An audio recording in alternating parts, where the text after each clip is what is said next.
A girl nearly lost her vision after 3 days of severe fever. Beijing has built 200 new crematoriums. Protests continue to erupt at Hangzhou's nucleic acid factory. The workers were beaten unconscious. Henan, nearly 90% of the population was infected. The CCP's top epidemiologist admits the emergence of a new COVID strain. The free COVID treatment policy has been revoked, leaving patients with huge medical expenses. Paxlovid is not covered by health insurance. CCP's true nature was once again exposed. It's all covered in today's China Truths. A girl nearly lost her vision after 3 days of severe fever. On January 9th, mainland media reported that a 20-year-old female patient in Zhejiang was diagnosed with the new COVID variant and that, after 3 days of severe fever, the girl's vision had sharply declined. She went for a checkup at the Hangzhou Hospital of Traditional and Western Medicine, where the doctor found that her eyesight had dropped to 0.02 and that she was nearly blind in both eyes. The doctor concluded that the girl had acute macular neuropathy after reviewing her medical history. According to the hospital's deputy director of ophthalmology, this is a complication of infection with the new COVID variant. Even when her condition was controlled, her vision could not be restored to its original state. A study released in Nature Communications, a subjournal of the well-known international scientific journal Nature, stated that the new coronavirus can spread from the lungs to the brain and eyes through the neurons of the human trigeminal nerve and optic nerve, causing eye discomfort and retinal inflammation, and in severe cases, decreased depth perception or vision loss. According to NTD-TV, many people in China are also suffering eye discomfort after being infected with the new COVID variant. Beijing has built 200 new crematoriums. On January 6th, a video showing workers cleaning isolation rooms in Beijing was circulated on the internet. According to the video maker, the quarantine facility was initially supposed to be converted into an apartment for flight attendants, but due to Beijing's overloaded cremation system, the plan has been temporarily amended and the facility will be converted into a crematorium. A total of 14 structures in the quarantine area will be demolished to make space for the construction of a crematorium. According to the video, 200 furnaces would be erected. According to publicly accessible information, before this epidemic, Beijing had 12 private crematoriums and 94 government-owned crematoriums. Netizens estimate that if these crematoriums are fully functional, they will be able to cremate around 4,000 bodies a day. Based on this, the number of epidemic-related deaths in Beijing can only be estimated in the tens of thousands since the outbreak began in mid-December last year. According to NTD, reports that the Beijing government had secretly directed the construction of large-scale crematoriums appeared on social networks as early as December last year. The fact that all funeral homes in Beijing were expanding was also confirmed by staff members. Beijing declared that the peak of the epidemic has passed to conceal the true situation and stabilize public opinion. However, the widely circulated videos have unavoidably led to widespread skepticism that the epidemic in Beijing is very serious and that the peak has not yet come. Meanwhile, Shanghai's medical system was completely paralyzed. According to an NTD-TV update, hospitals are overloaded, and people who want to be hospitalized must bring their own beds. Additionally, people also rush to stock up on oxygen tanks for self-rescue at home. Ms. Liu, a Shanghai resident, said she was afraid to go to the hospital because the emergency department was pretty scary. She bought 6 oxygen cylinders, the price of which has risen from 10 yuan, about $1.42, to 60 yuan, about $8.86, and is now completely sold out. Protests continue to erupt at Hangzhou's nucleic acid factory. The workers were beaten unconscious. China continues to see protests regarding abrupt layoffs and unpaid wages at factories producing nucleic acid antigen test kits.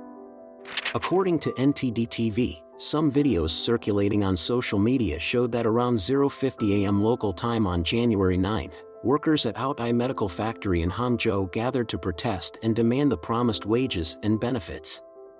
Following that, a large number of police officers were deployed to the location. By 8 a.m., the conflict between police and protesters had escalated to the point of a scuffle, with some protesters yelling, "Police hit people." Several employees were injured in the scuffle, and some of them were knocked unconscious on the ground and taken to the hospital. According to NTD, a police drone appeared in the sky, playing a loudspeaker and threatening the protesters. According to the latest information obtained by NTD, the Hangzhou Henan factory has agreed to pay wages and subsidize the laid-off workers' travel expenses up to 500 yuan, about $73.80. Henan, nearly 90% of the population was infected. The CCP's top epidemiologist admits the emergence of a new COVID strain.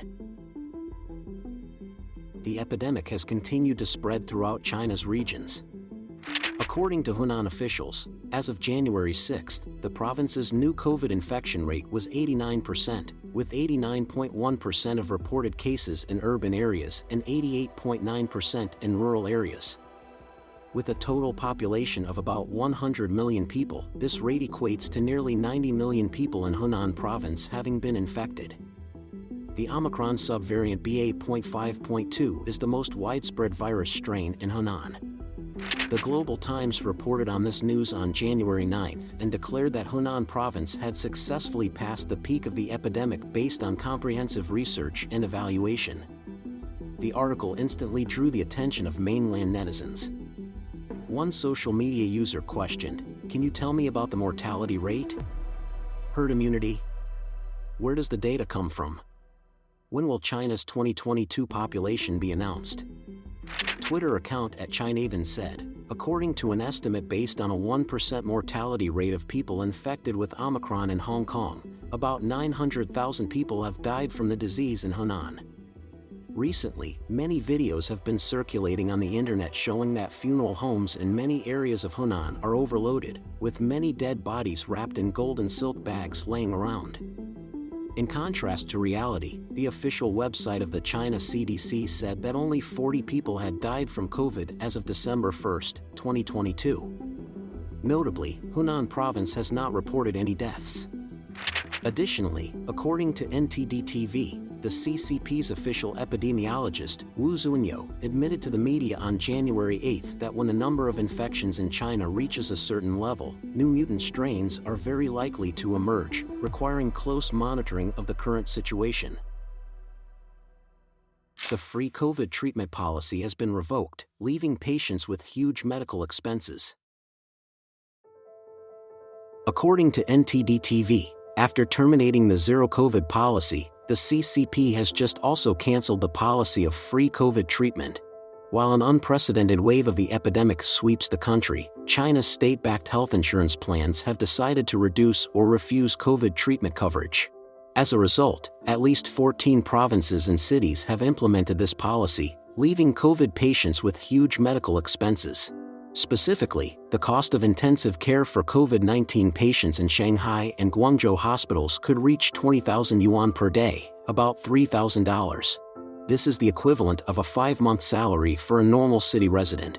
The Shanghai city government, Hebei province, went even further last month, announcing that patients with pneumonia would be required to pay half of their hospital bills. As China's hospitals and fever clinics are overloaded with elderly patients, analysts believe the CCP's approach has put massive pressure on low-income patients and highlighted fundamental inequity in China's underfunded healthcare system. Mr. Gao Xingli, a 53-year-old farmer from central Henan province, had a stroke after testing positive for COVID. 2 days after being taken to the hospital, he received a bill for 150,000 yuan, about $22,137, which was more than double his family's annual income. Furthermore, daily invoices ranging from 5,000 to 10,000 yuan are delivered to Mr. Gao's house, putting his family in despair. Mr. Gao's son, who asked to remain anonymous, told the Financial Times, "My father doesn't have health insurance. The hospital demands money from us every day, we cannot afford it." Meanwhile, insurers are unwilling to pay COVID-related claims after selling tens of millions of low-cost contracts to avoid big liabilities during a time when the number of infections surged dramatically. After testing positive for the virus, Frank Wang, a marketing manager in Hangzhou, bought COVID insurance early last year but was unable to get a certificate of infection from the hospital. As a result, he had to pay more than 20,000 yuan, about $2,950, for treatment for lung and kidney infections. Mr. Wang said, "The hospital has made it clear that it is very difficult to get a COVID certificate because the diagnosis is politicized, making patients like me victims." Paxlovid is not covered by health insurance. CCP's true nature was once again exposed. According to the Epoch Times, negotiations between China's Ministry of Health and Pfizer company ended on January 8, resulting in Paxlovid, a highly anticipated antiviral drug with efficacy reported to be up to 90% in the treatment of serious illness and death, but which has not been included in China's health insurance system. This news has left all classes of Chinese people disappointed. The Ministry of Health stated that Pfizer's Paxlovid pricing of 1,890 yuan per box, about $279, is too expensive, whereas the Chinese government wants a lower price of 600 yuan per box, about $89. However, in comparison to other countries, the price of Paxlovid on the Chinese market is not exorbitant. According to Beijing.com, the selling price of Paxlovid in the United States is $529 per box. In Europe, the price ranges from $600 to $700 per box, while in Taiwan and Hong Kong, the price is around $700 per box. Analysts believe that, given the economic disparities between China and the United States, the selling price of $279 on the mainland market is pretty reasonable. According to Reuters, Pfizer CEO Albert Bourla said on January 9 that China, the world's second-largest economy, had urged Pfizer to sell Paxlovid at a lower price than the majority of poor and middle-income countries, resulting in the negotiations failing. This information has caused widespread suspicion. Don't CCP anti-epidemic officials regularly declare that they will do anything to protect people's lives and health? This incident highlighted the essential nature of the CCP, whose interests are always prioritized over people's lives. According to Hui Huyu, a senior current affairs commentator for the Epoch Times, the CCP does not include Paxlovid in health insurance because they do not want to spend money on the lives of the Chinese people. Mr. Hui believes that drugs, especially Paxlovid, should be more expensive than others because they save lives. Life is priceless. However, when it is included in health insurance, the government must spend a significant amount of money while the citizens pay a small amount. The cost of government health insurance will be very high at that time. The CCP has always been reluctant to invest large amounts of money in people's health insurance. Therefore, this drug cannot be covered by health insurance. According to analysts, another reason that leads to the failure of negotiations is the consideration of domestic pharmaceutical businesses' interests. According to the Epoch Times, Chinese officials were previously reluctant to import large quantities of Paxlovid to create a market for domestic production of the drug. Due to the increase in demand and shortage of supply, Paxlovid's black market price has soared to $3,000 per box. Please share your thoughts in the comments section below. We will keep reporting on the COVID surge in China, so don't forget to subscribe to our channel and turn on the notification bell to get the latest videos. And thank you for tuning in.